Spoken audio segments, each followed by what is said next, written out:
All right, so we will continue the proof of Bernstein theorem.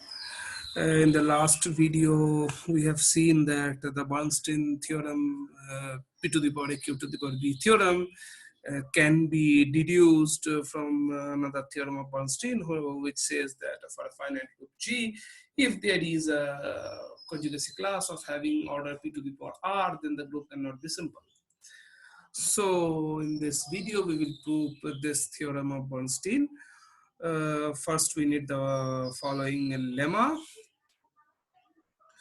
So the lemma here says the following, that if chi is a character of the group G, then for any G in G, this has a dimension, this has absolute value less or equal to 1, and if strict inequality happens and this is non-zero, then it cannot be an algebraic integer.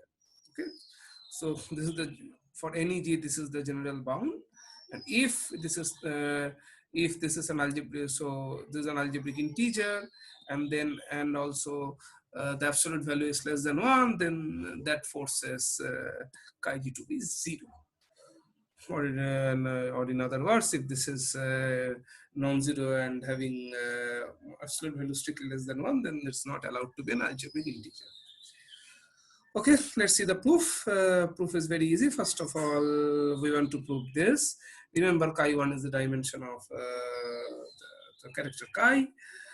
So let's let's write n for the dimension of chi.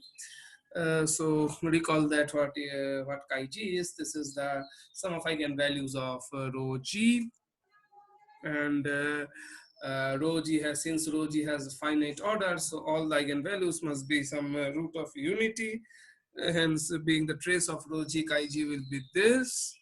Now you just use the triangular inequality. Mod of chi G is mod of the sum, which is just equal to sum of the individual modulus, and since all omega I is our roots of unity, so therefore each of them has modulus 1. So thus no mod of chi G is less or equal to n, which is exactly what chi1 is. So the first one is obvious. In order to prove the second one, let's assume the contrary. So denote this quantity by alpha. So we assume that alpha is an algebraic integer. In the last video on the field theory, we have I have left this as an exercise to you, that if I have left the following as an exercise to you. If a complex number is an algebraic integer, then its minimal polynomial over Q will have coefficients from Z. Okay. So assuming that statement, we can, assuming the statement, we have a irreducible polynomial with integer coefficients which has alpha as a root. So let this is the polynomial. This is the minimal polynomial of alpha. So the minimality says it's a monic and irreducible polynomial. I just want you to remind that. All right. So next, now alpha is in the extension of Q by omega 1.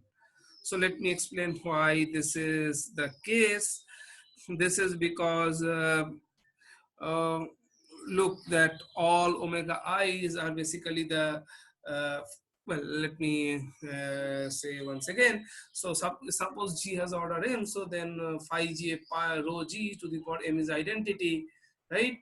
So the minimal polynomial, so since rho G to the power m is identity, so from that you see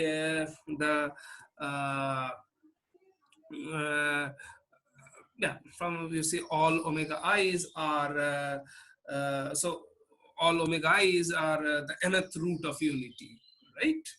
Because all of them satisfy the equation x to the power m equal to 1.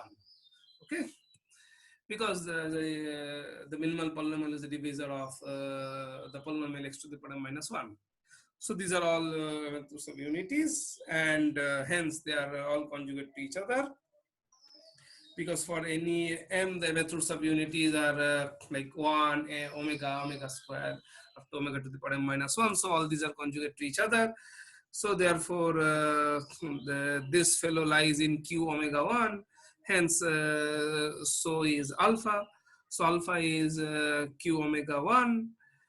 And in the last video of field theory, we have seen that such extensions are normal. So therefore all conjugates of alpha will lie inside q omega, and in fact all conjugates of lambda are precisely the images of alpha uh, under the automorphisms of q omega 1, fixing every element of q.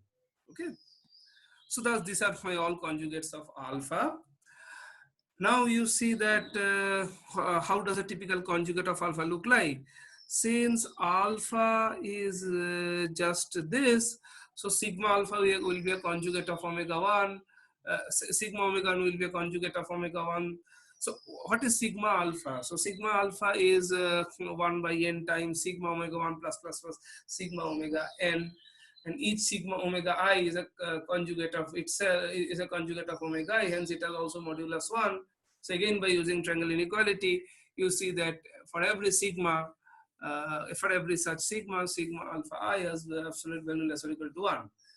Now you see among all the conjugates of alpha, alpha has absolute value strictly less than 1, and the other conjugates have absolute value less or equal to 1. So therefore their product, that is the product of all conjugates of alpha, will have absolute value strictly less than 1, because one is strictly less than 1 and others are less or equal to 1.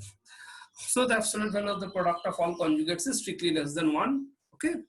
Now, what again, let me remind you that by definition, the conjugates of alpha are all the roots of this equation, or all the roots of this polynomial, and therefore the product of all conjugates is same as the product of all roots, and that has to be plus minus a naught. So the product of all conjugates, since it is plus minus a naught, so its absolute value, that is modulus of a naught, has to be less than 1, because we have already seen that the absolute value of the product of all conjugates of alpha is strictly less than 1. So thus, but yeah, so this is strictly less than 1. But now you note that alpha naught is an integer, right? Because the minimal polynomial of alpha has all integer coefficients. So therefore a naught is an integer, being having modulus less than 1, a naught has to be 0. Now you just see what happens if a naught is 0. A naught 0 means x is a factor of this polynomial, but it's an irreducible monic irreducible polynomial. So once x is a factor, then x must be the polynomial itself, right? Because x times some other polynomial will be this polynomial, and from irreducible to the other polynomial must be constant. Now since the given polynomial is the given polynomial, that is this one, is monic, so x times the other polynomial, which becomes equals to this, that other polynomial becomes 1 identically. The other polynomial becomes 1, becomes a constant polynomial 1. So, but now there's a problem, because the minimal polynomial of alpha x means alpha is actually 0, right? Because it satisfies the minimal polynomial. But that cannot happen. Alpha is assumed not to be an algebraic integer. So this is clear. Let me just quickly review the proof for you. So we assume the contrary. We consider the minimal polynomial of alpha, which has all coefficients in Z. Now we just look for all conjugates of alpha. We know, since all conjugates of alpha, so since alpha is defined like this, so all conjugates of alpha will be the sum of conjugates of this omega i's divided by n. So therefore it has absolute value less equal to 1. So once you take that product, that will have absolute value strictly less than 1. On the other hand, I know that since all the conjugates of alpha are precisely all the roots of this polynomial, so the product will be precisely plus minus a1, so its modulus will be modulus of a naught. Modulus of a naught becomes less than 1 because the absolute value of the product of all conjugates of alpha is strictly less than 1. That forces a naught to be 0. Hence x is a factor of this irreducible monic polynomial, so the polynomial has to be x itself, which is not which is simply a challenge to our assumption that it is not an algebraic integer. Okay, so this is the main lemma, which is not quite difficult to follow. So with that, we will now prove the main theorem. All right. So let G be so according to our assumption, the group has a conjugacy class having order p to the power of r, where p is a prime and r is a positive integer. So let G be such an element whose conjugacy class has the property. Next, we just denote all inequivalent irreducible complex representations of G. We let these be the all inequivalent complex representations of irreducible complex representations of G, and denote the character of rho I by chi I. Now we just use the second orthogonality relations. So the first term in the orthogonality relation, well, we also make one more thing, that since in this list one-dimensional trivial character is already considered, so by relabeling we can assume that this chi1 is the trivial character. So with that, once we write down the second orthogonality relation for the characters, so it is quite clear that G is not in the conjugacy class of identity, because then this would not be the possible. Then this would not be possible. So therefore, summation I from 1 up to k chi I G times chi I1 has to be 0, right? The first term when I equal to 1, since I have since we have just set chi1 to be the trivial one, so the first term becomes 1, and this is the rest of the sum, and the orthogonality relation says that this is 0. Okay, so it's just we have written the second orthogonality relation, since according to our notation chi1 is the trivial one, so we have 1 for chi1, and this is the rest of the sum. Now this just shows that if you push 1 that side and divide it out by p, so you get this. So you get this.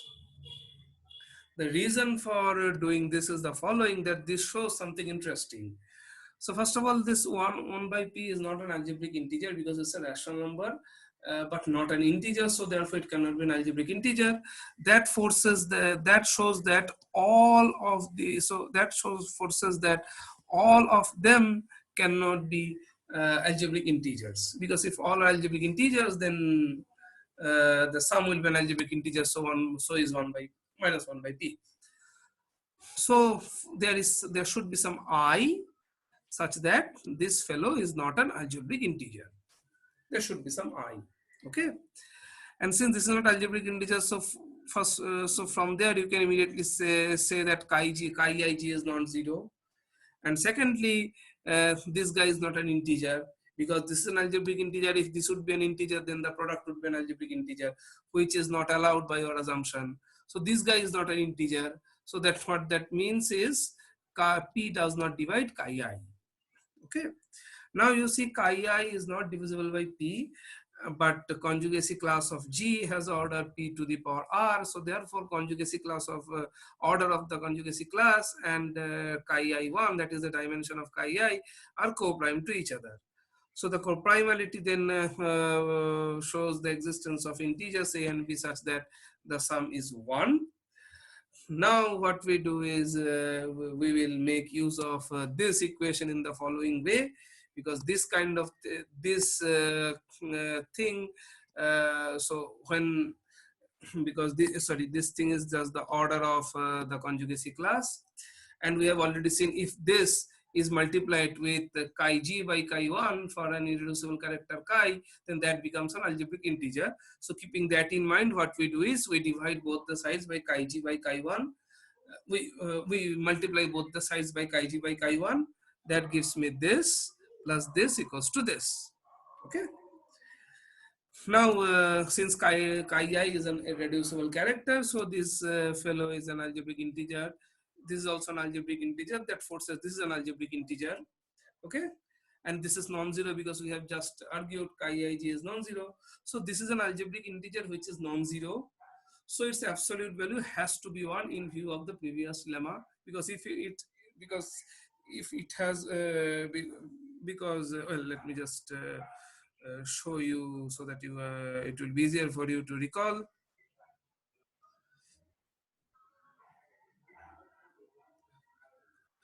So if this is non-zero and has if this has absolute value less than 1, then it cannot be an algebraic integer. But here in our case, we got chi I g is an algebraic integer and it is non-zero. So chi I g by so we got chi I g by chi I1 is an algebraic integer which is non-zero. So it must have absolute value exactly equal to 1. Okay. So once we have this, now the thing is very interesting. So it has absolute value less than 1. Now, can you just, can you just try to see something intelligent from this? Remember, this is why, remember in general, we have less or equal to 1, and that we proved using triangle inequality. So then, in view of that, it's not, it should be immediate to you that then this must be the equality case of the triangle inequality. So this must be the equality. This must happen when the equality happens at triangle inequality, right? So let me explain that with some more details. So chi I g is this, and each omega j is a root of unity. Let this be ni. So this implies, so this equal to 1 implies, so this absolute value of chi I g by chi I1 is 1. This implies that this equals to this, right? Because chi I g is this, and this is simply chi I1, so this equals to this. Now, so basically we are having equality in the triangle inequality, uh, right? So now we use necessary and sufficient condition for having equality in the triangle inequality. So for complex numbers, suppose you have n complex numbers z1 up to zn, and you have equality of the triangle inequality. That happens if and only each zi has same argument. Now, since here each omega is in the circle, so having so since each omega is already in the circle, so all of them have same argument is nothing but saying. So if all of them have same argument, then they must be equal. Okay, try to follow. So if this happens,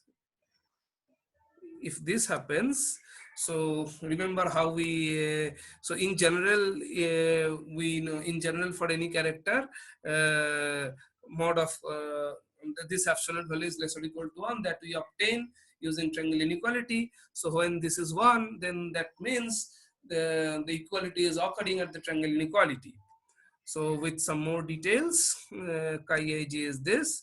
So this one means this is this. So according to the necessary and sufficient condition for having equality in the triangle inequality, we say that all of them must have the same argument, since all of them are actually roots of unity, so they must be the same.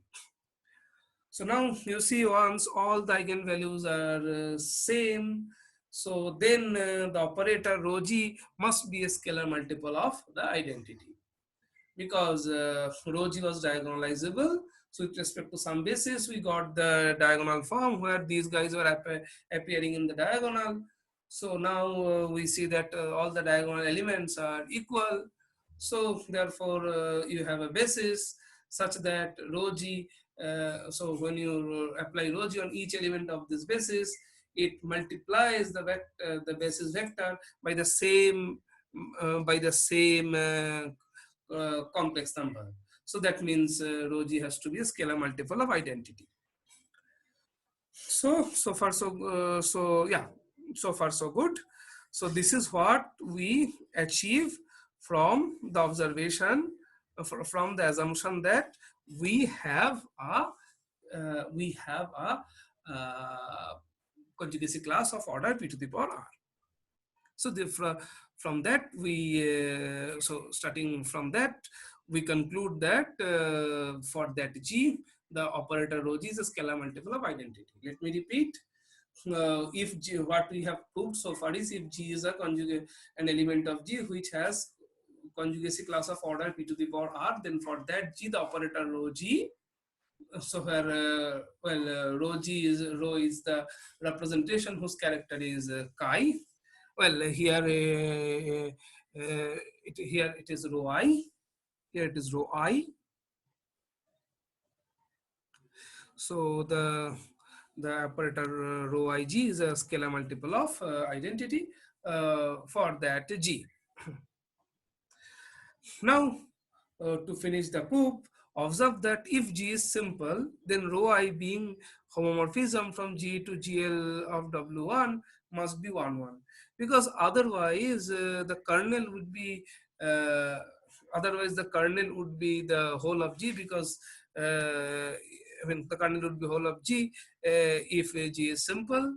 The kernel is whole of G, that means the representation is a trivial representation, but here, according to our choice, I was at least 2, so therefore the representation rho I is not a trivial representation. So since it is not a trivial representation, uh, so since it is not the trivial, yeah, we have yeah, that's what we are supposed to argue, that rho I is an irreducible representation, and according to our choice rho I is not trivial, but here we see really if this map, if the kernel is whole of G, we actually get rho I is a trivial representation. Okay, so since this is an injective, so this is a rho I is an injective map, so G is isomorphic to the G is isomorphic to its image rho I of G. Okay, since this is an injective map, so it is isomorphic to its image. All right. Now, so therefore, again, let me tell you the image isomorphism between G and its image is precisely G is being mapped to rho IG. Now you see rho IG is nothing but a scalar multiple of identity. Okay. So since this is scalar multiple of identity, it must commute with every other rho IH where H runs over all elements of G, because scalar multiple of identity, it's a G invariant map. Scalar multiple of identity commutes with every linear map, right? Fine. So thus in the image of, and thus in the image of G inside GLWI, you see a very interesting thing happens. This rho IG belongs to the center of the center of the subgroup, which is the center of the subgroup of GLWI, which is just the image of G, right? Because as H runs over all elements in G, these are precise rho IH, they are precisely all elements in the image of G.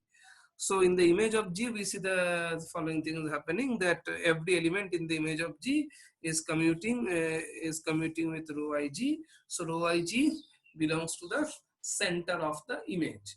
And since G is isomorphic to its image, so that means keeping in mind the bijection G maps to rho IG, we can say that G belongs to G belongs to the center of G. So the center of G is non-trivial. Okay. If G is assumed to be simple, then this has to be since the center is normal, it's a non-trivial normal subgroup, so it has to be whole of G. G equals to ZG means G is abelian. So thus we get is G is a finite abelian group. Okay, and that is not actually possible. That is not actually possible because if you look at the statement,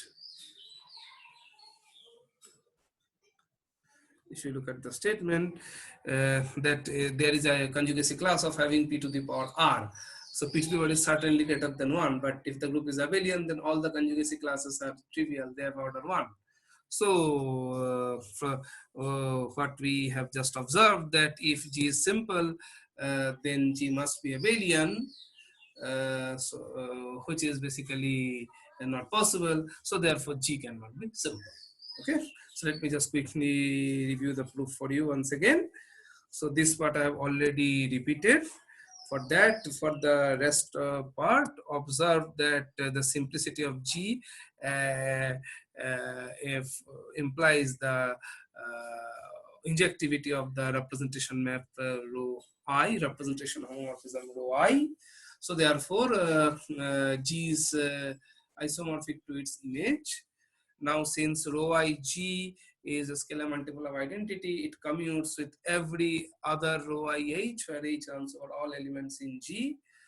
Since they constitute all elements in the image of G, therefore, what we have is every element in the image of G commutes with rho Ig. So therefore, rho Ig lies in the center of the image of G, but G is isomorphic to